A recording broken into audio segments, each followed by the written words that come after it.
উপরে ওই ওই ওই যে হুক লাগাই নে এই নিচে আইয়ে বাক্সের মধ্যে এসে আম, ঠিক আছে? তালা হইছে একটা আর ওই পাশে একটা দুইটা, এই হচ্ছে আম গাছের গতি হয়েছে, ঠিক আছে?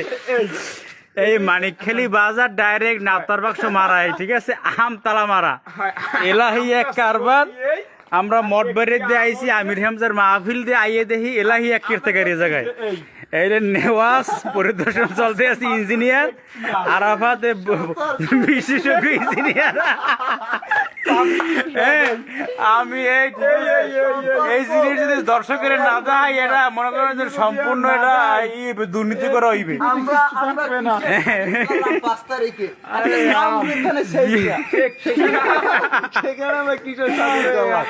এই মাগতাল এই বেটা হুকটি তোর তালা মার না, হুকটিতে জায়গায় লই যায় ডাইরেক্ট জ্বালাই হুক, উপরতে জ্বালাই করে নাই উপরে জ্বালাই করে নাই। জায়গায় লই যায় খুললে উপরে দিয়ে এত কষ্ট করবে না। এই যে খাসাটা এটা মূল্য হইতে পারে কত, আগের থেকে কি বেশি 1.5 কোটি খাসাটা বানাইতেছে টাকা ব্যয় হয়েছে।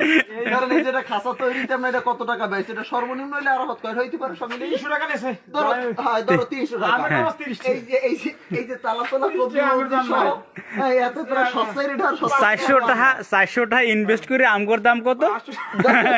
ধরেন 15-20 টাকা ওই এক ভাই পাহারাদারে ঘুমাইতে আছে, ঠিক আছে? সেটাই আমগর তামসা।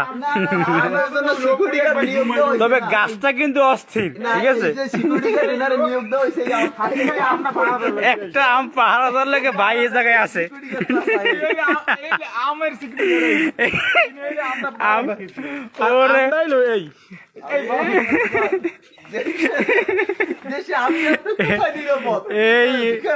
এই জিনিস যদি বাংলাদেশের এই জিনিস যদি বাংলাদেশের জনগণ না দেখে জীবনে একটা মনে করেন যে অস্থির একটা জিনিস মিস করবে। আল্লাহু আকবার।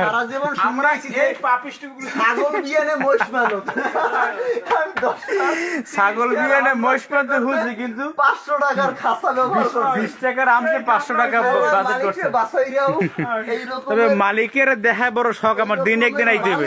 হ্যাঁ, দরকার। আল্লাহু আকবার।